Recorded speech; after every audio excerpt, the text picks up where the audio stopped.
Hello guys, magandang araw. This is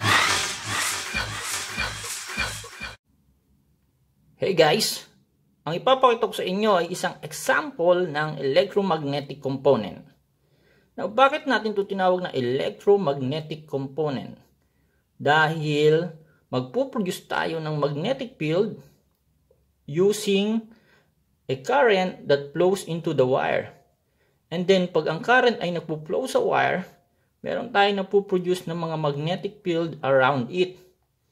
So, para natin yung ma-produce, magpo-provide tayo ng supply voltage sa component na ito.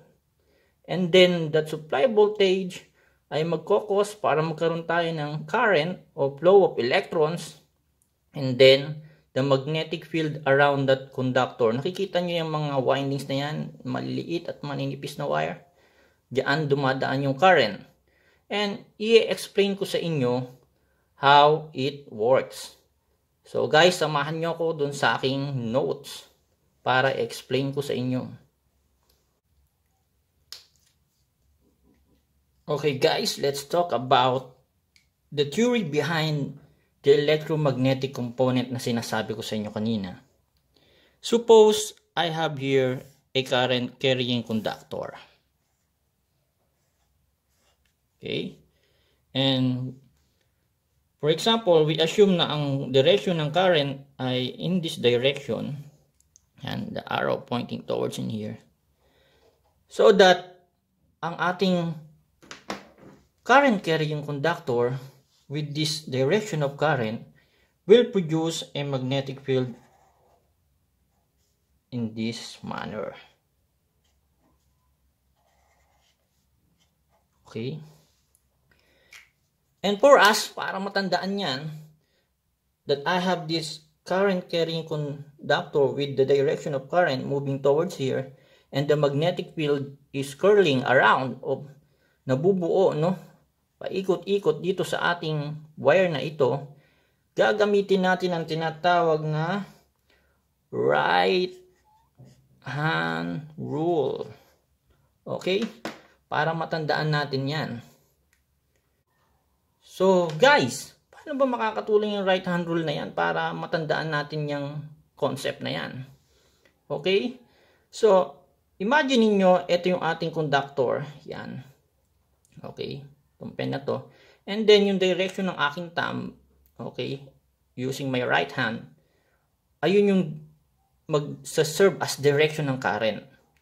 And then yung aking finger, no, the way na hawakan ko itong conductor na to, for example, yun naman yung magiging direction ng ikot ng magnetic field na nabubuo natin. So this is the direction of the current and this is the direction of the magnetic field. Ngayon, kung iisipin natin for this particular example, ang direction ng magnetic field ay counterclockwise. Okay? So it depends kung paano at saan ang direction ng current flow. Basta gamitin natin ang ating right hand, then we can at least know what is the direction of the magnetic field. How about guys, if I will make a loop? Okay. And that loop of wire has a current direction indicated ng ating arrow. Now, using the right hand rule, I know that the direction of the magnetic field will be in this manner. Okay, yan. So, medyo mahirap lang mag-drawing. Pero as you can imagine, yan yung magiging direction ng ating magnetic field. So, kukumpletuhin ko lang. So, guys, yan. Nakumpleto ko na ang ating magnetic field. And ang mapapansin nyo rito, all the magnetic fields inside doon sa loop ay moving upward. Okay? Ayan.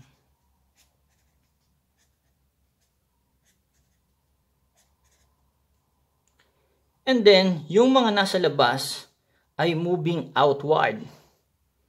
And that outward direction na ating magnetic field ay nagiging mahina ang kanyang intensity habang lumalayo siya dun sa ating wire. Ibig sabihin, ang malakas na concentration ng magnetic field ay nasa gitna ng loop na ito. Now guys, dahil dyan, kung magkaroon kaya tayo ng multiple loops, ano kaya magiging epekto nun sa magnetic field? Okay, suppose mag-drawing tayo dito ng multiple loops.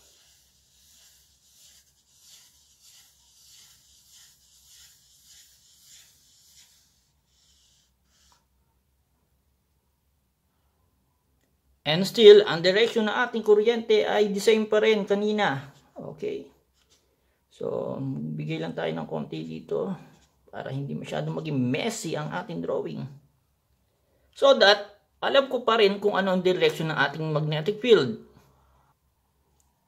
And that magnetic field, for example, dito sa isang wire na to, ay meron akong magnetic field in this rotation. And makikita nyo guys, lahat ng magnetic field na yan ay moving from this direction upward. Yung mga magnetic field ng kada windings natin ay mag-a-add up and mag-a-accumulate into one magnetic field, and that will intensify yung ating magnetic lines of force na mabubuo natin sa ating coil, and yung center niya ang may pinakamalakas na intensity in terms of magnetic field. Okay? So dito dinodrawing ko guys sa outside na humihina yung intensity ng magnetic field as we go further away dun sa ating conductor. But dito sa loob ay nag-accumulate, and iisa lang ang direction ng ating magnetic field. Now, to further intensify that, no, kasi etong coil natin ngayon, yung i-drawing natin, ang kanyang gitna o yung middle of the coil is air. Pero para ma-intensify mo pa at mapalakas pa yung concentration ng magnetic field, pwede natin siya lagyan sa gitna ng tinatawag natin na iron core. Okay? As lalagyan natin ng iron core. And that iron core will help us to intensify the magnetic field, no? 100 times more than na gumagamit lang tayo ng air core. Yan yung electromagnetic material na ipinakita ko sa inyo kanina. So that pag nag-apply ako dito ng voltage, let's say positive in here and a negative voltage in here, meron akong current na magpo-flow dyan sa mga loops na yan ng wire, and will produce a magnetic field, no? And that magnetic field na na-produce natin ay magkokos para maging magnetic o magnet itong ating component na ito. Okay? And now, it's time for a test. Susuplayan natin itong electromagnetic component na to ng 12 volts. Let us see kung meron tayong 12 volts. So, 11.93. Adjust lang natin ng konti. Oh, napasobra. Yeah, that's 12 volts. Okay, yung 12 volts na yon ay nilagyan ko lang ng switch para kung gusto kong patayin at buhayin itong supply natin dito sa ating coil na ito or electromagnetic component na sinasabi ko. So ngayon makita nyo wala pa siyang magnet, pero once na tinurn on ko na yung switch, so ayan, makita nyo guys, nagmamagnetize na, no? And then, pag dinisengage ko yung ating supply voltage, what will happen is, I will drop that metal thing. Okay? Ngayon, magnet uli natin sila. And drop. So, ito yung parang kagaya lang doon sa mga junk shop na nakikita nyo, no? Na yung kotse natin, ay minamagnet na napakalaking magnet. Pero, ito rin yung prinsipyo na ginamit. Ngayon guys, yung sinasabi ko sa inyo na multiple windings kanina, ito yun. No? Napakaraming windings, numerous amount of windings ng ating thin wire. And then para ma-magnify natin yung ating magnetic field ay mag-insert tayo doon sa gitna ng ating bobbin, no? Ng ating tinatawag na iron core. Okay? Para mag-intensify ng ating magnetic field. By the way, yung ating magnetic wire ang tawag dito, no? Sa mga wire na ito, coated ito. Insulated siya, kumbaga. And hindi sila shorted sa isa't isa. And gumagamit tayo ng tinatawag na bobbin. Yan yung black na yan na plastic. Para dun sa bobbin na yon, i-wrap around natin yung ating magnetic wire. Okay? So guys, saan natin magagamit tong electromagnetic component na ito? Yan yung bagong i-introduce ko sa inyo. And jaran! Ito yung gusto kong i-introduce sa inyo na isang pinakamagandang application ng ating electromagnetic component. And tatawagin natin siyang relay. Okay?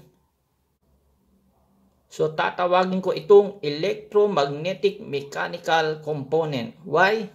Kasi may combination nito ng electrical, magnetics, and mechanical.